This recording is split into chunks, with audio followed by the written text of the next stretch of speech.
Nouvelle année, nouveau setup, nouveau sujet, et quoi de mieux pour commencer cette année que de parler d'un sujet qui me tend, je dois le dire, tout simplement pourquoi vous perdez votre temps à utiliser le type Any. Alors cette vidéo elle a pour but de vous convaincre, elle s'adresse à deux types de personnes. Alors déjà les pros JavaScript qui n'ont pas encore fait le pas vers TypeScript, il serait quand même temps en 2026, en plus l'IA est là pour vous aider, et tout simplement les développeurs débutants et intermédiaires en TypeScript qui verraient encore un intérêt à utiliser Any à certains endroits.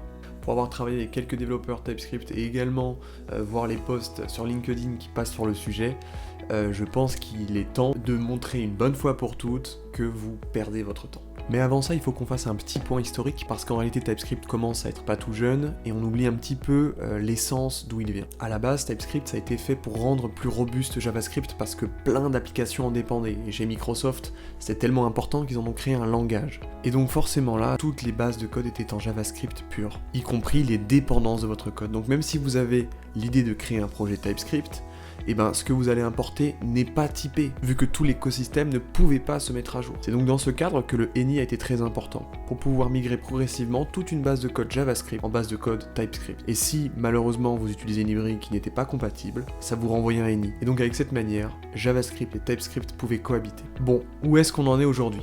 Ça va faire plus de 10 ans que TypeScript est sorti, et force est de constater, on retrouve toujours beaucoup de Any dans beaucoup de codebases, et même pire, souvent on retrouve juste du JavaScript. Et souvent on a cet argument du « je veux shipper fast, donc ne pas me prendre la tête », et je laisse finalement le typage pour les autres. Mais en réalité, vous ne voyez pas à quel point vous perdez du temps sur des choses futiles. Premier point, utiliser Any vous prend plus de temps pendant la phase de développement. Certains vous diront que non, c'est de la simplicité. Mais en réalité, la plupart des cas où on utilise Any, c'est des retours d'API ou alors des modules qui ne sont pas typés, même si aujourd'hui ça reste quand même vraiment très rare. Si je prends le cas d'usage du retour API, quand vous êtes en JavaScript ou de manière générale que vous avez un typage Any, qu'est-ce que vous faites ? Vous regardez la payload, vous vous dites ah bon il y a ce champ là que j'ai besoin, je le sélectionne, ok je vais dessus, etc. Donc finalement, vous basculez entre un console log globalement d'une payload, ou une documentation, et votre code, et vous testez à la mano chacun des champs. C'est une perte de temps immense. Ce que vous pourriez faire, c'est tout simplement, en plus à l'ère de l'IA d'aujourd'hui, vous prenez votre payload, vous l'envoyez à ChatGPT, il vous sort les interfaces correctes, vous l'implémentez. C'est beaucoup plus rapide, et en plus beaucoup plus sécurisé. Il y a quelques temps, je bossais dans une entreprise dont je ne citerai pas le nom, qui était organisée en microservices. Tout simplement, on avait ce qu'on appelle un BFF ou un SQUID, donc un back for front, qui délivrait les données pour le client. Derrière ce back for front, on avait plein d'API chez qui on consommait de la donnée. Pour le coup, ce BFF, cette stack sur laquelle je bossais, était elle en TypeScript. Par contre, toutes les API qu'il y avait derrière, elles étaient soit en Java, il y en avait en JavaScript, il y en avait en PHP, il y en avait en plein de langages différents. Et quand je suis arrivé pour la première fois, et que j'ai vu qu'on consultait ces API, j'ai remarqué directement, mais comment ça se fait que ce soit pas typé ? Il y a du Any partout. Bon, si c'était moi, j'aurais mis des schémas pour être sûr, des schémas autres pour valider chacune des données, mais bon, évidemment, c'est un coût en termes de performance, et la plateforme sur laquelle je travaillais a quand même un certain nombre d'utilisateurs. Mais ne serait-ce que juste de typer les renvois de payload, ça serait beaucoup plus simple. Et là, on m'a dit que c'était pas notre rôle, parce que ça devrait être aux autres de générer du typage que nous on consomme. L'excuse pour utiliser du Any partout, on avait une vingtaine d'API, l'excuse pour utiliser du Any partout, c'était que les autres avaient qu'à faire leur boulot un petit peu, c'était un peu ça le sous-entendu, et que ça avançait pas, et que c'était un peu la faute de la boîte, alors que la chose la plus simple à faire, ça aurait été vraiment, dès le début, d'implémenter du typage. Résultat, dès qu'il y avait un mouvement, on ne voyait pas où était l'erreur, quel champ on consommait qui n'était pas correct, alors que si, tout simplement, on avait typé les payloads, dès le début, ça aurait résolu tous les problèmes de migration. Même si c'était pas notre rôle de créer ce typage pour nous, force est de constater, c'est nous que ça handicapait le plus. Si on avait eu une interface expliciter exactement ce que nous renvoyait l'API, ok, ce champ est variable, peut ne pas être présent, très bien, je mets un petit optional, je lance ma petite commande TSC, bam, je vois tous les endroits où ça a pété. Et donc vous imaginez pas le temps qu'on passe à essayer de rattraper les changements non communiqués et que nous de toute façon on n'avait pas documenté de notre côté, pas interfacé, rien. Et le pire évidemment, ça a été lors d'une migration d'API, où on en vient à mon deuxième point, le refactoring ou même la maintenabilité est complètement merdique. Le jour où on a eu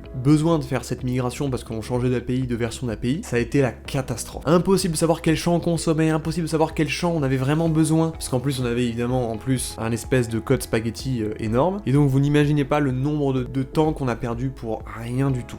Donc mes petits ship faster, là pour le coup, force est de constater, c'est contre-productif, que ce soit pendant la phase de développement d'une feature ou pendant le maintien de la feature. Il y a 2 cas simples dans lesquels effectivement Any est indispensable et je vous autorise à l'utiliser. Premier cas, la migration. Si vous avez une base de code en JavaScript et que vous devez faire vivre cette base de code dans le long terme avec du code TypeScript, au fur et à mesure vous allez typer les retours de vos fonctions et méthodes JavaScript, et donc temporairement certaines quand même de ces fonctions renverront du Any. C'est obligé. Malheureusement, la prod a besoin de livrer toujours, et donc si vous êtes en pleine migration, c'est normal. Cependant, dès que dans votre code TypeScript vous appelez une fonction, vous devez la typer entrée et sortie. Si cette fonction elle-même utilise des choses qui ne sont pas typées elle, par contre, là vous pouvez la laisser sur le côté parce que vous ne travaillez pas dessus, vous travaillez avec. Et donc progressivement de cette manière-là, vous allez typer toutes les entrées et sorties des fonctions que vous utilisez, ce qui sur le long terme diminuera la quantité de Any dans votre code base. Deuxième cas, mais extrêmement rare finalement, c'est si vous êtes développeur de librairies avec du typage très complexe, et bien oui, le typage ne suit plus. Par contre, si c'est votre cas, vous devez tester de bout en bout vos fonctions avec des tests unitaires pour vous assurer que le typage entrée et sortie soit correct avec la réalité. Pour conclure cette vidéo, je pense qu'il faut finir sur un conseil. Honnêtement, utilisez les bons outils au bon moment, aux bons endroits. La plupart du temps, si vous vous retrouvez à utiliser du Any, c'est parce qu'une librairie est soit mal typée, soit mal pensée, tout simplement. Si je dois prendre l'exemple des frameworks les plus connus comme Express, Fastify, Nest.js ou Adonis, honnêtement, leur architecture peut paraître séduisante, mais elle force le typage incorrect à mon sens, et également la répétition. Bon là c'est un peu bizarre parce que je viens de dégommer un peu les mastodontes qu'on a côté TypeScript, et force est de constater, des frameworks outsiders font bien mieux le travail qu'eux. Si je dois citer TRPC par exemple, pour les monorepos, mais bientôt je vous présenterai justement une solution un peu meilleure qui vous permettra d'être aligné de bout en bout. Sur ce, je vous dis à la prochaine.